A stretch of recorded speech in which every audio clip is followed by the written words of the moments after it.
today we're going to discuss the law of conservation of energy and mechanical energy. All right, but in order to understand mechanical energy, we have to understand the concept of the law of conservation of energy. Got that? All right, so energy does not disappear. It's not created. It's not destroyed. All right, it is transferred from one object to another. And during that transferring of energy, it is transferred into different types or different forms. All right, potential energy is transferred into kinetic energy. And a lot of times when that happens, heat is produced. And we'll see that and discuss that in a moment. But let's look at mechanical energy. Mechanical energy is the total energy that an object has. Okay? An object or system has. Okay? So how do we calculate that? Well, in order to calculate mechanical energy, it's a much easier formula than the other two, but you're going to have to do the other two first. So you have to figure out what the potential energy is of an object, and then you add that to what the kinetic energy is. And that equals mechanical energy. So remember, potential energy is mass times gravity times height. Okay? And then you add that to kinetic energy, which is mass times velocity squared divided by 2. Okay? After you calculate that, you can add them together, and you get mechanical energy. Okay? Here's our problem. What is the mechanical energy of a snowboarder that weighs 100 kilograms, that hits a jump at 10 meters per second, and is 15 meters high? Well, it seems like a ton of information, but let's remember our steps. Step 1, calculate potential energy. Step 2, calculate kinetic energy. Step 3, add them. Okay?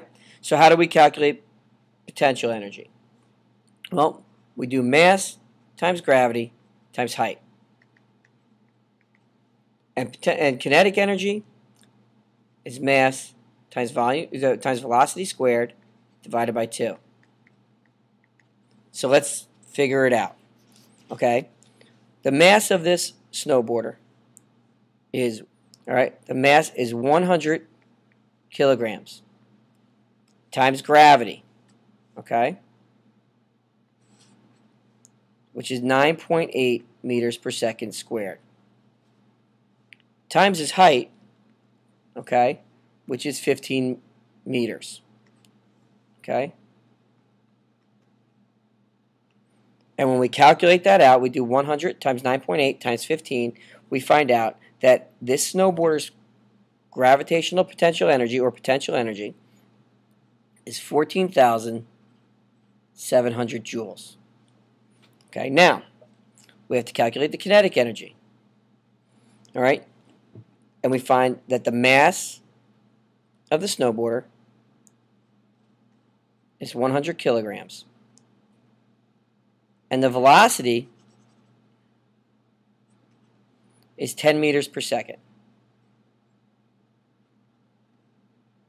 And we have to square that.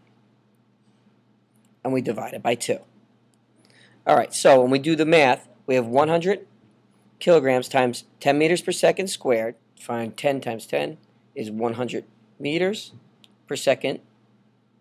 Okay, so you have 100 kilograms times 100 meters per second, which gives us 10,000 joules divided by 2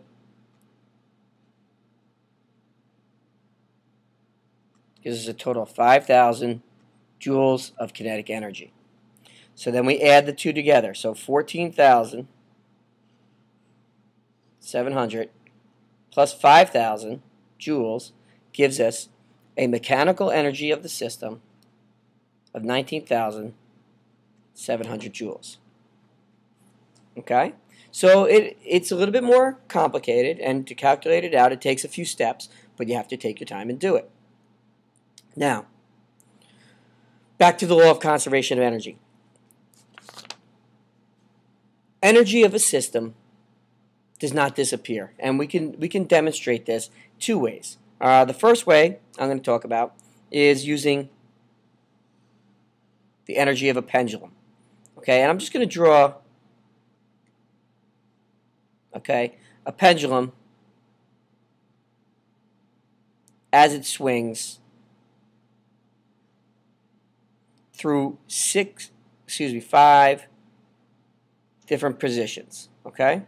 Now, if we held this pendulum up at position 1 and held it there, it would have potential energy. Okay? And let's just say, for instance, we have 500 joules of potential energy. After we release it, it immediately starts converting potential energy to kinetic energy. So halfway down, we're going to lose half of the potential energy. But that energy that's lost is going to be converted into kinetic energy. So at the halfway mark, okay, you only have 250 joules of potential energy left. But the other 250 joules of energy is converted into the motion of the pendulum. So you have 250 joules of kinetic energy at that point. So no energy is lost, it's just converted from potential to kinetic. Okay? Now as it continues to move faster and faster through the bottom here, you lose more and more potential energy. So at the bottom, it's at its lowest point. So you have 0 joules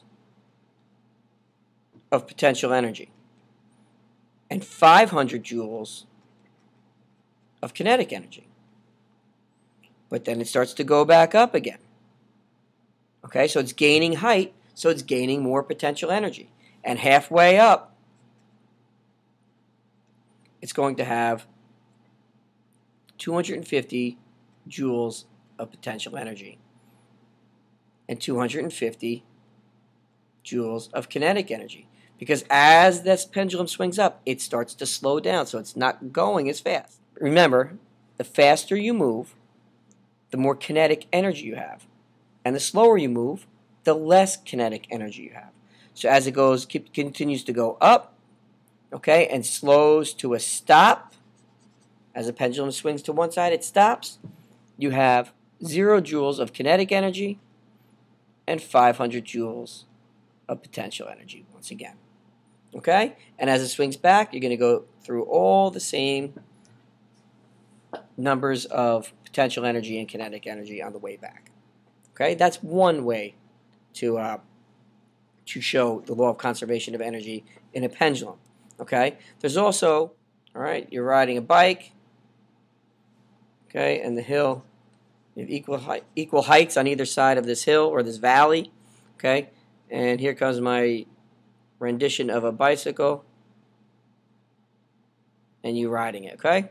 So at this point here, you may have 1,000 joules of potential energy because you're standing on the top of the hill still. Once that bike starts down the hill, okay, and sorry about the drawing, I'm drawing sideways here. When you're halfway down, you will have 500 joules of potential energy and 500 joules of kinetic energy. And as you move through the valley, it's all kinetic energy because you're not high up anymore. Okay? Where you would have 1,000 joules of kinetic energy. And as you go halfway back up again, when you're halfway back up, you're back to 500 joules of potential energy and 500 joules of kinetic energy. But as you slow, you lose kinetic energy. So when you back up top here, stopped once again, you have 1,000 joules of potential energy and 0 joules of kinetic energy. So as you go through both scenarios, you see that potential energy is converted to kinetic energy And then as you rise back up, kinetic energy is converted back into potential energy. Okay, that's all we have for today. If you have any questions, please feel free to ask. Thanks, and we'll see you tomorrow.